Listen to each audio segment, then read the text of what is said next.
Bienvenido a Ecos de la Historia, un podcast de historia y geopolítica, de la mano de nuestros historiadores Andreu Alegre y Álvaro Cortés. Podéis conocerles mejor en nuestros canales de Instagram, YouTube y Twitter, con Álvaro Cortés, historiador en Dinamarca y Copenhague que ver. Y recuerda, quien no conoce su pasado no puede entender su presente. Bienvenidos un día más a Ecos de la Historia. Hoy tenemos un capítulo muy especial, ya que hablaremos de honor, de espadas, de burocracia y, por qué no, de un poquito de humor venido desde muy lejos. Hoy hablamos de unos guerreros absolutamente legendarios que tienen mucha leyenda detrás y hablamos sobre todo de samuráis. Y lo hacemos un día más con nuestro profesor de guardia y pieza fundamental de este podcast, Álvaro Cortés, y un humilde servidor, Andreu Alegre, desde la soleada y cálida Dinamarca. Don Álvaro, profesor, ¿cómo estás? ¿Qué tal? Un placer una vez más estar contigo juntos para profundizar un poco sobre aspectos de la historia y temas tan interesantes, ¿no? Como es ese grupo de guerreros que no podemos decir que han trascendido más allá de las fronteras, ¿no? Llegando a ser muy importante para todos nosotros, aún en la actualidad, ¿no? Como era esa casta de samuráis. Y bueno, Andreu, cuéntanos un poquito. Introduce el tema. Claro, porque para hablar de samuráis, primero tenemos que saber qué es un samurái o de dónde viene un samurái, aunque sea una cosa bastante vox populi, pero vamos a puntualizarlo. Para entender a los samuráis, obviamente, debemos viajar a lo que es el antiguo Japón, específicamente al periodo llamado Heian. Es un periodo que se dio a finales del siglo VIII hasta el 1185. Pensar que en este momento en Japón había una clase aristocrática muy afianzada que vivían una vida de lujo, podríamos decir prácticamente desenfrenado, y los guerreros locales, conocidos como los Bushi, comenzaban a ganar bastante influencia. Y aquí es donde nacen nuestros protagonistas de hoy, que son los samuráis.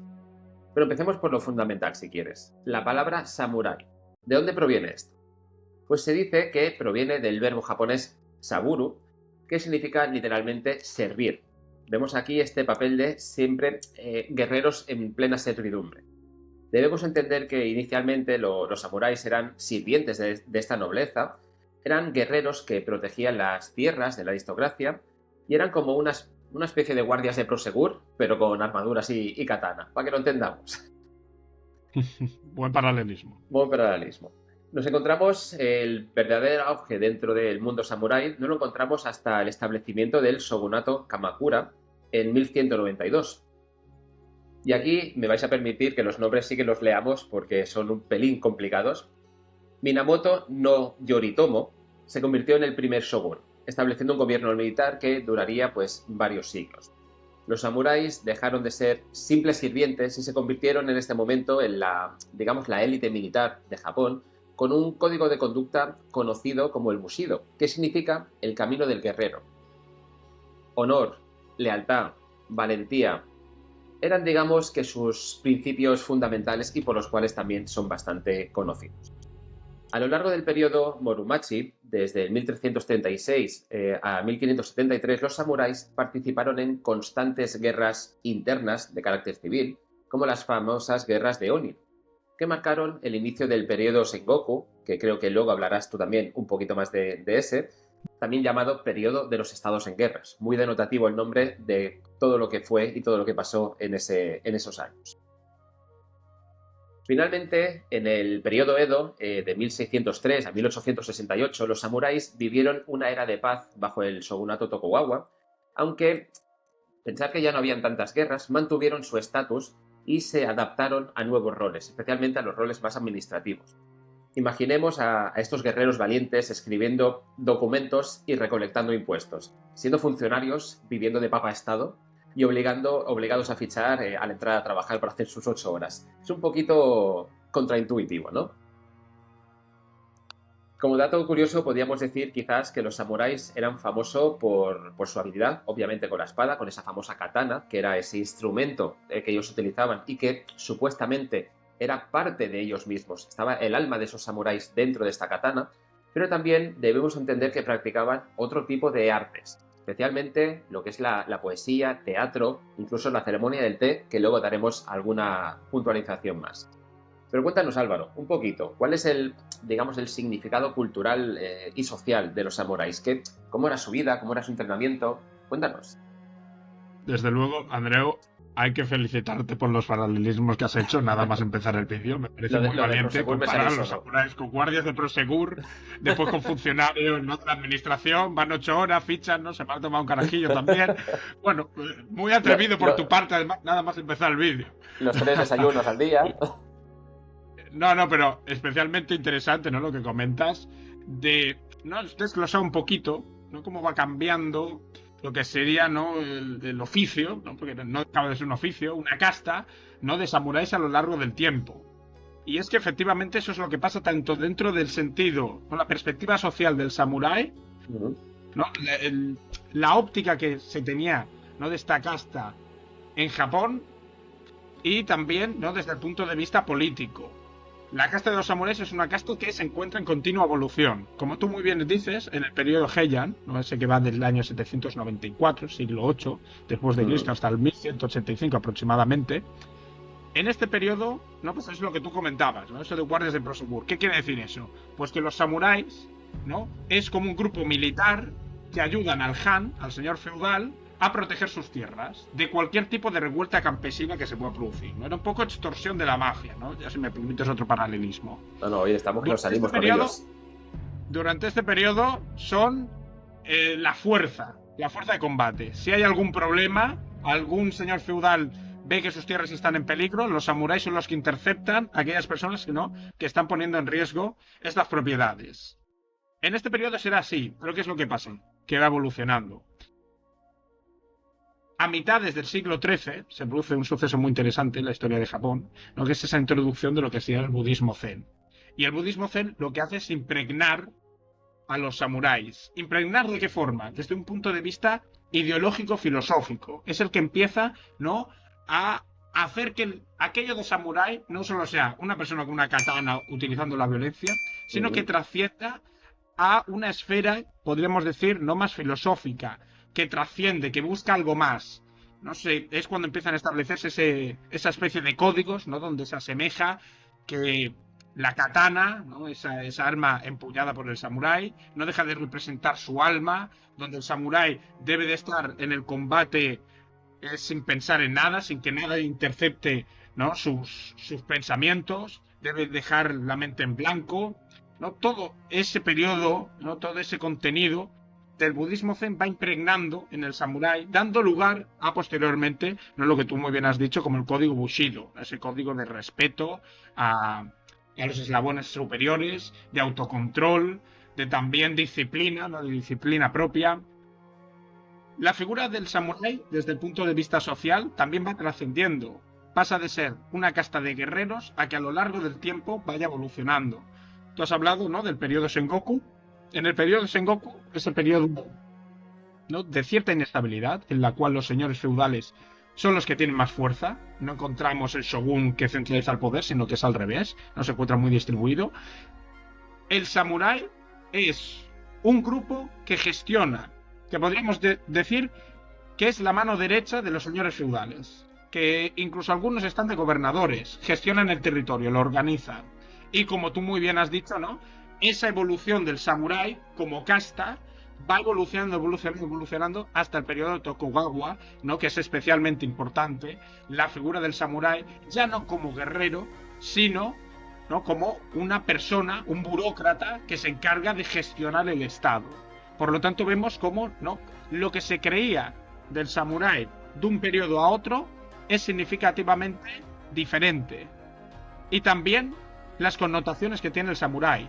El samurái pasa en el periodo Heian de ser, podríamos decirlo así, un mero matón, alguien que utiliza la violencia para favorecer los intereses, ¿no?, de las clases más altas, a que a lo largo del tiempo, ¿no?, con esa impregnación del budismo zen, ese código Bushido, ese establecimiento como burócratas, sea también una casta ya no solo de grandes soldados, sino también de grandes personas letradas, ¿no?, personas cultas, que se dedican a la poesía, a hacer haikus, que se dedican a la ceremonia del té, que espero muy pacientemente lo que vayas a decir de la ceremonia del té, ¿no? Y ¿no? Pues, por ejemplo, a velar por el jardín, ¿no? Empieza así ya una clase que es importante ya no solo como guerrera, sino también intelectualmente, y a la hora de gestionar y organizar, ¿no? Ese país del sol naciente, como es Japón.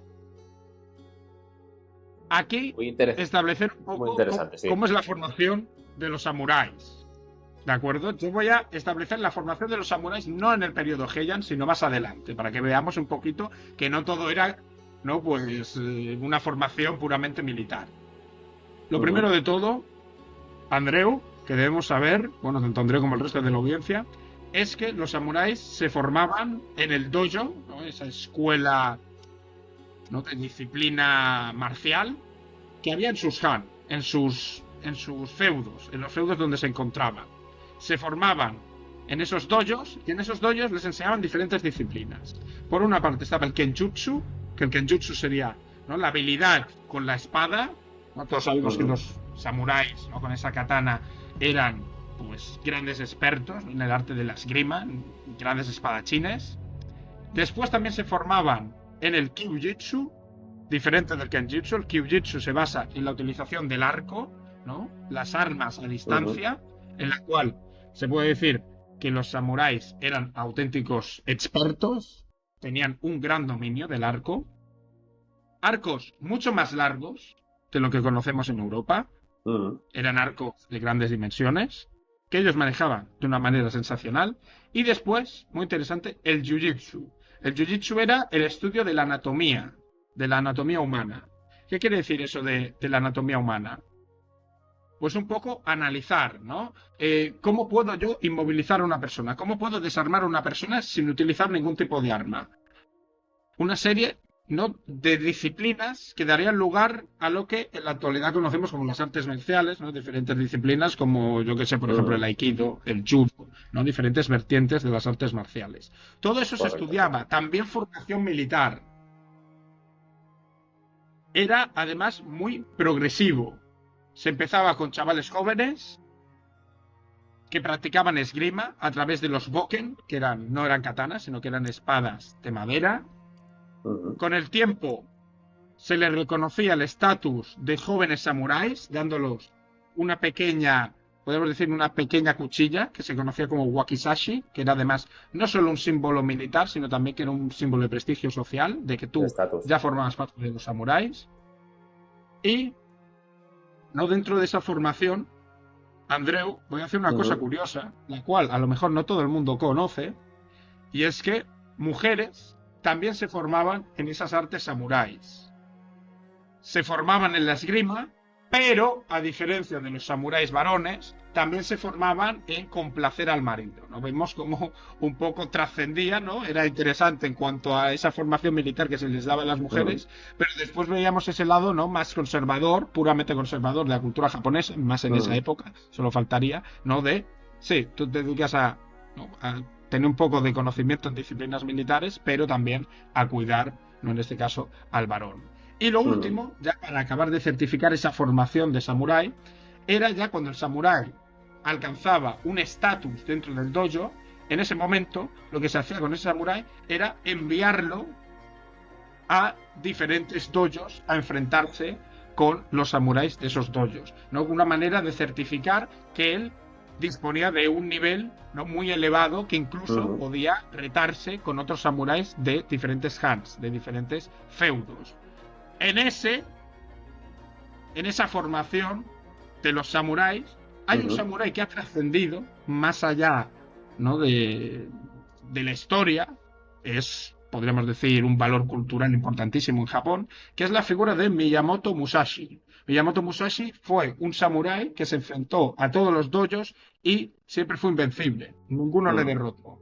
Ese samurái no solo ha trascendido por eso, sino que porque posteriormente, ya vemos cómo eran figuras también culturales, escribiría una obra muy importante, la cual se llamó El libro de los 5 anillos, donde habla un poquito, ¿no? de estrategia militar, cómo llevar a cabo el combate desde el punto de vista de un samurái.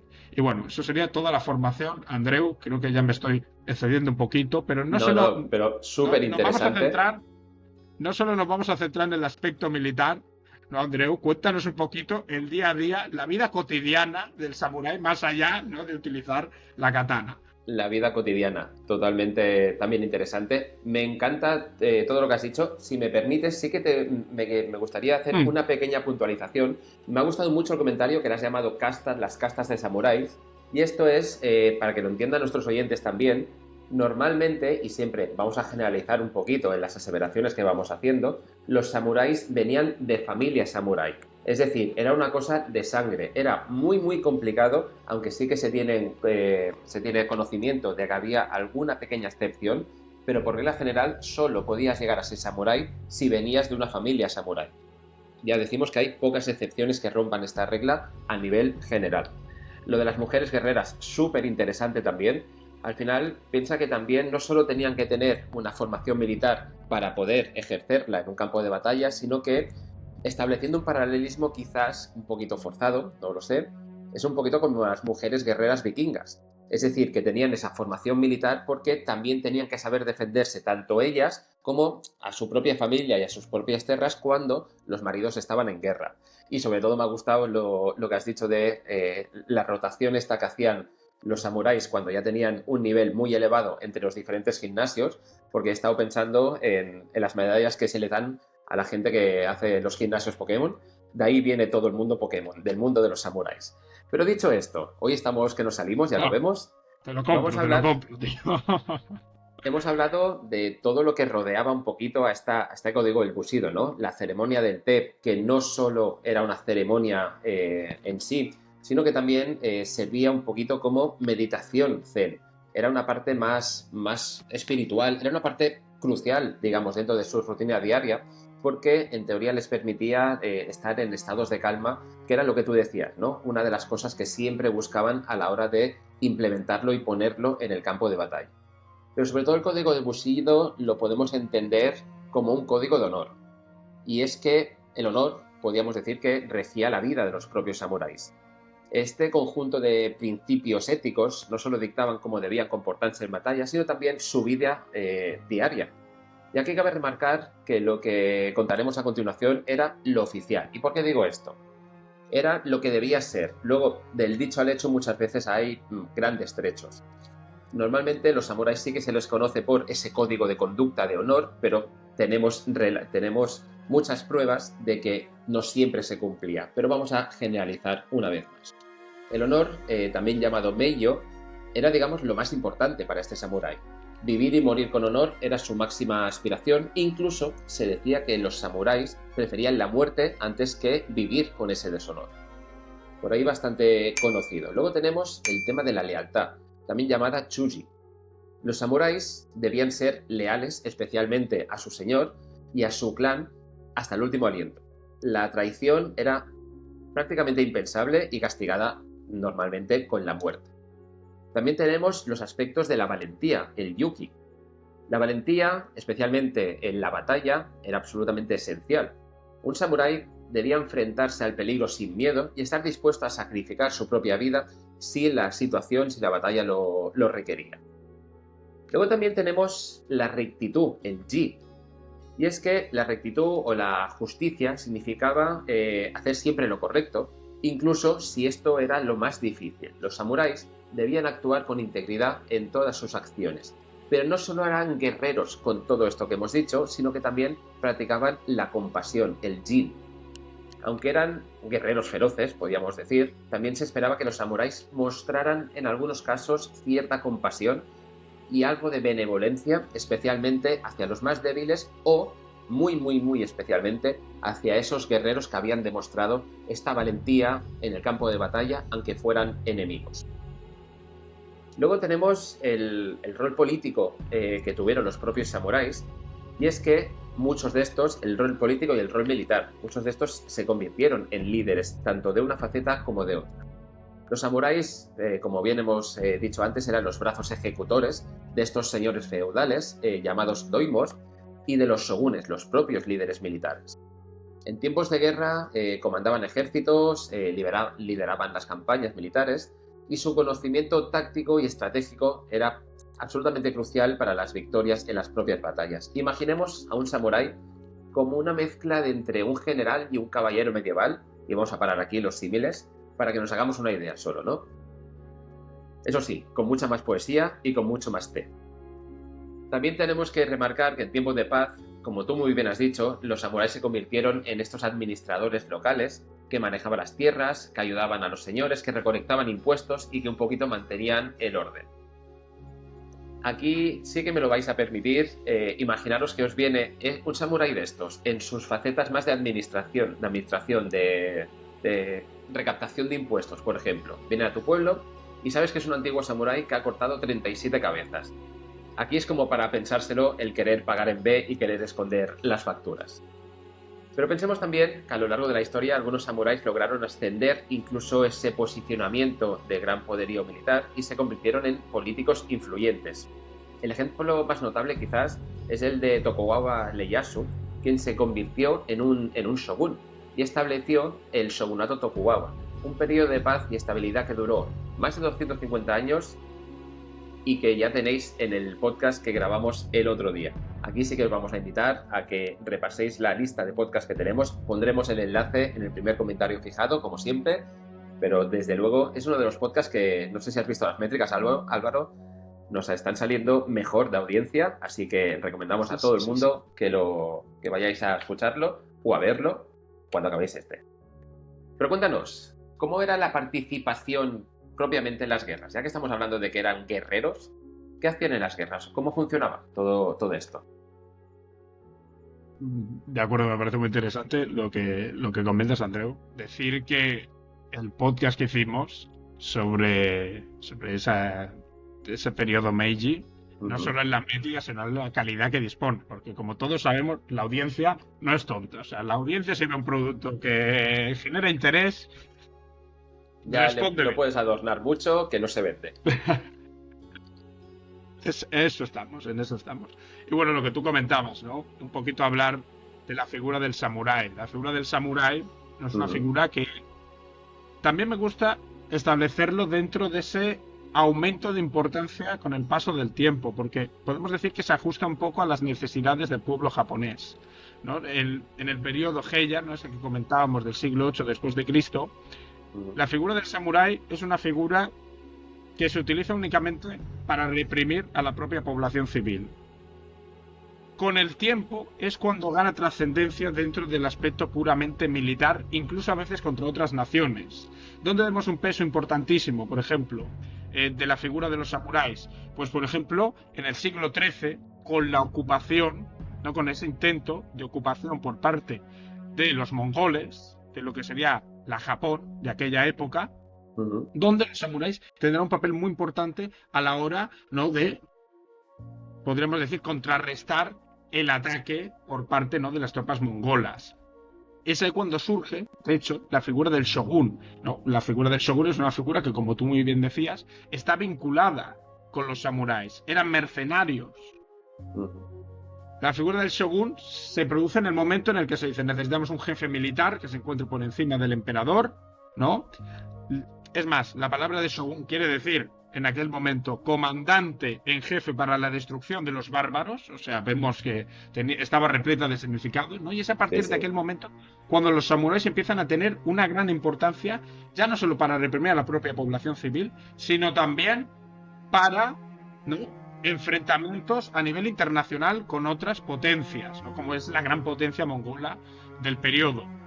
Después también la figura del samurái no es únicamente importante como una herramienta para reprimir población, sino que habrá momentos donde ella misma, esa propia casta que tú decías de manera muy acertada, busque hacerse con el poder político, pero no dependiendo de terceros, sino de ellos mismos. Lo vemos, por ejemplo, en el año 1160, cuando el clan Taira gana al clan Minamoto. ¿Y por qué es importante eso de que el clan Taira gane al Minamoto? ¿No? Habrá mucha gente que estará pensando que, bueno, este tío que está diciendo aquí de clanes.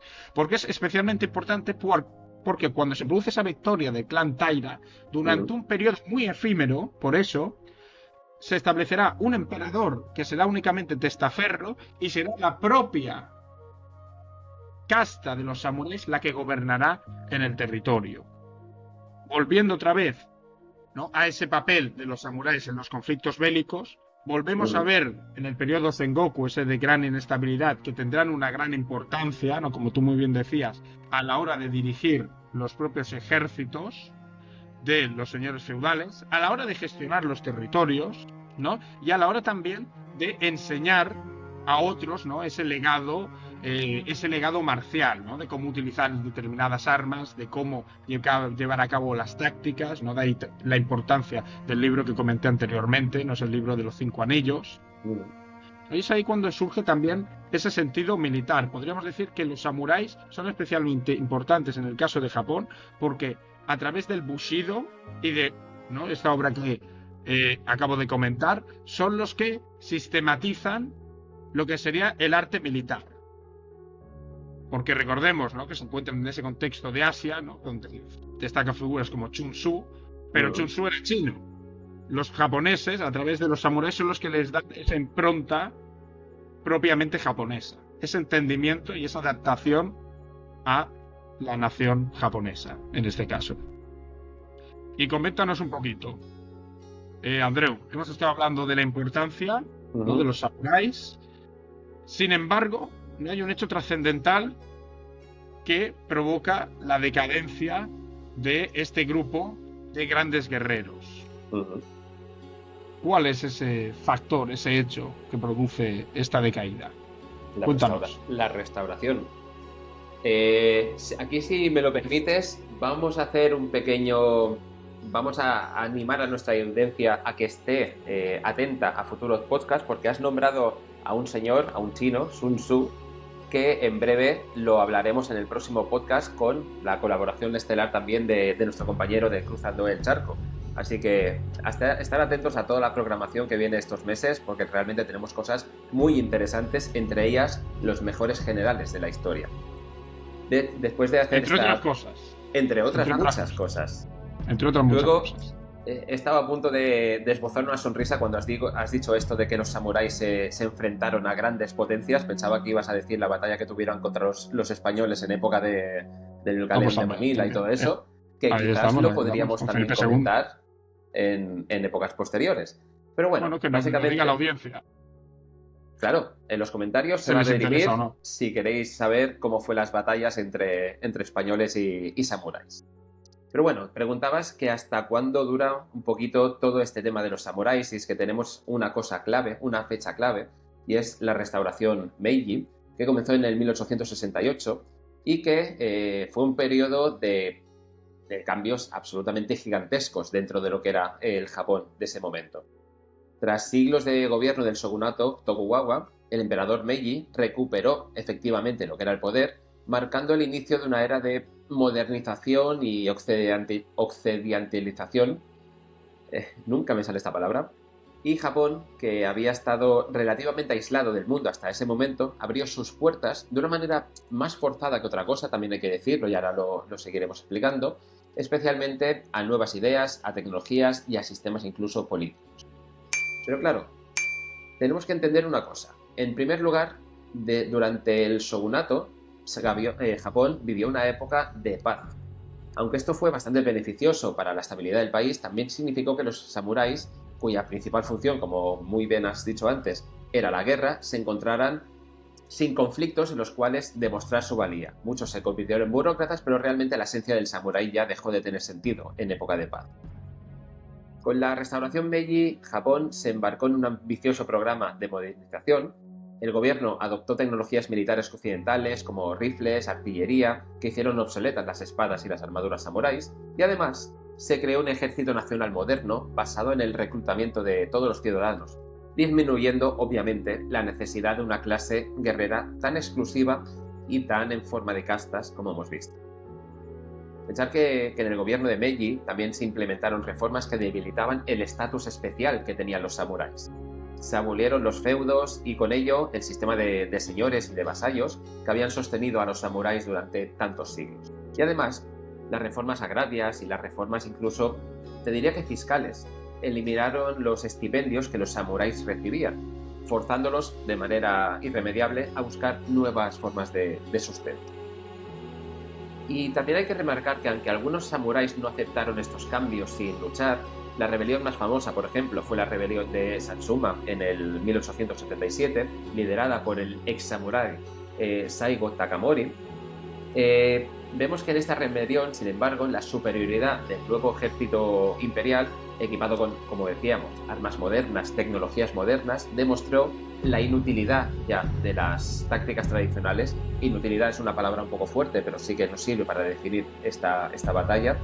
Y sobre todo, esta derrota la derrota de la rebelión marcó el fin efectivo de la clase samurái como una fuerza militar relevante dentro de Japón. Álvaro, ¿cómo lo ves? ¿Qué legado, qué representación cultural, qué ha quedado de los samuráis? Porque es verdad que perdieron esta batalla, ya no se utilizaron como guerreros, pero siguen estando presentes a día de hoy, aunque sea de forma cultural. ¿Cómo lo ves? Los samuráis han impregnado toda la cultura japonesa e incluso ha llegado también a nosotros a través de diferentes medios de todo tipo, medios audiovisuales, como por ejemplo, ¿no?, la famosa película de Akira Kurosawa, conocida como Los Siete Samuráis, en el año 1954, ¿no?, que vemos ese grupo de samuráis que ayudan a un grupo de campesinos, ¿no?, de lo que es la explotación de algunos mercenarios, de algunas personas que estaban abusando de ellos. No lo vemos con eso, Los Siete Samuráis, que a lo largo del tiempo desde Occidente se fue haciendo una especie de remake de esa historia de los Siete Samuráis, convirtiéndola en los siete... ¿Cómo era, tío? Que no me acuerdo ahora. Espérate, vamos a parar. Los Siete Magníficos, hostia. No sé, sí, no. Aquí que le meta tijeretazo. No. Aquí nuestra técnica de turno, Elsa, no hagas nada, déjalo, que esto es autenticidad pura y dura. No me salió ahora la película, tío. Es que he empezado ya a hacer paralelismo y Los Siete Samuráis, ahí estamos, de acuerdo, sí. Vemos esa adaptación, ¿no?, de esa obra de Akira Kurosawa. Después también ha llegado a Occidente, ¿no?, la figura del samurái a través de productos muy japoneses, como podría ser el manga y el anime. ¿No? Vemos diferentes adaptaciones, ¿no? Por ejemplo, en el mundo del manga hay uno de gran popularidad que se llama Kenshin, ¿no?, que nos habla un poco de esa historia, ¿no?, de los samuráis. También encontramos otros mangas, como por ejemplo el de Afro Samurai, que habla de una historia muy interesante de un samurái negro que fue formado por parte de ese clan, algo muy raro que, como tú muy bien has dicho, rompía un poco esa regla que existía de pertenecer a familias de samuráis. Después, ya dentro de Japón, ha trascendido de maneras inimaginables a través, por ejemplo, de leyendas como la leyenda de los 47 Ronin. El Ronin, para aquellas personas que no lo sepan, es el samurái que se ha quedado sin dueño, o sea, sin dueño, sin persona en la que jugar lealtad. Es un vasallo sin daimao, ese señor feudal, ha muerto, ya se queda tan liberado que fue muerto en vida. Pues en este caso, en la leyenda de los 47 Ronin, nos habla, ¿no?, de un daimao, un señor feudal, al cual se le tiende una trampa por parte de un burócrata llamado Kira Yoshinisa. Este daimao se ve obligado a hacerse el sepulcro, es decir, a suicidarse, y la historia nos hablará de 47 samuráis, ahora Ronins, que ya no tienen, ¿no?, esa obligación, esa jerarquía, los cuales se vengarán del burócrata que provocó la muerte de su daimao. Un poco de esos códigos éticos de siempre respeto y máxima lealtad. También ha trascendido la figura del samurái dentro de la cultura japonesa con diferentes obras, ¿no? Es el libro de los 5 anillos de Miyamoto, ¿no?, Musashi, que comenté, así como también otras obras como la de Hagakure. Y aquí es donde yo creo que es especialmente importante, ¿no?, porque vemos ya de manera, ya no solo con conceptos ni con obras, vemos cómo ha trascendido a lo que sería la esfera cotidiana japonesa en diferentes ámbitos. Uno de ellos es, por ejemplo, por las artes marciales, esas que conocemos todos, que también vemos que han impregnado Occidente, ¿no?, el karate, el judo, aikido, ¿no?, vienen de ese jiu-jitsu, ese aprendizaje que hacía el samurái. Después también los códigos de vestimenta japonesa, que todos sabemos, ¿no?, que se viste muy diferente a nosotros, ¿no? Aquí pues a algunos les gusta ir con la gorra de los Yankees de Nueva York, con colores así muy rojos, ¿no?, que llamen mucho la atención. En el caso de los japoneses es completamente diferente. Sus códigos de vestimenta obedecen a la tradición del samurái. ¿En qué se refleja eso? En que para los japoneses la ropa debe de brillar por su simplicidad y su serenidad. Es lo que se llama como el wabi-sabi. ¿Qué quiere decir wabi-sabi? De que debe ser una ropa equilibrada, que brille por su simetría, pero que sea serena, que no llame la atención. Y, como todos sabemos, ¿no?, la sociedad japonesa está impregnada del bushido. ¿Y cómo se muestra eso? En un gran respeto a la jerarquía, lo encontramos en los puestos laborales, en todo el modelo empresarial, que no deja de ser, ¿no?, pues un sistema de señores feudales, el trabajador jura lealtad máxima a la compañía. Es muy difícil que un japonés piense en cambiarse a otro sitio. Una vez está en una compañía, la siente como suya, hay un grado de fidelidad altísimo. También se refleja en esa ética del trabajo, así como también en esa ética y en ese apoyo al que consideran que es más débil, ¿no?, que vemos en productos culturales japoneses, ¿no?, pues como esa película que comentaba yo de Akira Kurosawa, Los Siete Samuráis, traducida, ¿no?, y adaptada en el caso de Occidente como, ahora sí, Los Siete Magníficos. Y Andreu, ¿nos puedes comentar también un poquito de ese legado samurái? No, me parece súper interesante todo lo que cuentas, sobre todo lo que has dicho de los códigos de vestimenta, que los japoneses intentan que sean lo más austeros posibles y que reflejen esa sencillez. Luego te coges y te vas a Tokio y ves que la mitad de la gente va disfrazada de Pikachu y de Sailor Moon. Eso también sería un debate de por qué, de cómo influyó en la cultura del manga y de cómo evolucionó la propia sociedad japonesa, especialmente después de la Segunda Guerra Mundial, porque cambiaron absolutamente de paradigma, pero creo que hoy no es el día. Pero Andreu, sí, debo detenerte ahí. Sí. Debo detenerte ahí porque hay que distinguir entre el mundo otaku, esos chavales jóvenes, tal, de la Japón auténtica, de todo ese sistema de compañías de trabajo, tal, donde ahí verás todos que van con la americana, una corbata de colores lo más neutros, lo más común posible para no llamar la atención. O sea, ahí hay una diferenciación clara. Totalmente de acuerdo. Simplemente era la puntualización esta de bueno, sí, que pueden haber otras realidades. Hay excepciones. Pero regla general es lo que comentas, ¿no? Está muy impregnado de ese código del bushido. Todavía al final también es un símbolo nacional y es el legado que les ha quedado históricamente. De hecho, cuando vas a Japón, no tanto Tokio, pero sí, por ejemplo, ciudades como Kamakura, como Kioto, donde están todos estos grandes templos que todavía quedan. Aquí con Kioto. Mira, has venido ambientado. Eso es preparación para un podcast y la bibliografía es tontería. Yo es que lo vivo. Pues sí, lo vemos y sobre todo, no tanto en el Japón más occidentalizado, en la gran capital, por ejemplo, pero sí que quedan muchísima reminiscencia y sobre todo dentro de lo que es el imaginario colectivo, ese pasado samurái, ese pasado de honor, ese pasado jerarquizado, como tú muy bien decías en el trabajo, está totalmente impregnado y totalmente implementado todavía a día de hoy.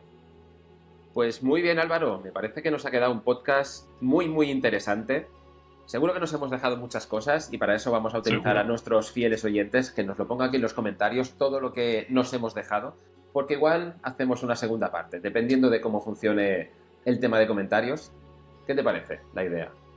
Me gusta que te vayas animando a hacer nuevos podcasts ya en el propio directo, aquí grabándolo, ya te animas. Ya lo que haga falta. Algún día incluso te tira una piedra. Algún día haremos algún tipo de directo de alguna forma, que también es una cosa que puede salir interesante. Interesante. Pues dar las gracias a todos los que habéis llegado hasta aquí, hasta esta parte del vídeo. Como siempre, un placer haber estado con vosotros, un placer haber estado contigo, profesor Álvaro, y nos vemos en la siguiente. Un saludo. Sed felices. Os dejamos una recomendación de un libro sobre el tema de este podcast en la descripción y en el primer comentario, con los canales Ecos de la Historia, Historia de Dinamarca y Copenhague, para que si te ha gustado este podcast lo compartas y así nos ayudes. Y recuerda, quien no conoce su pasado no puede entender su presente.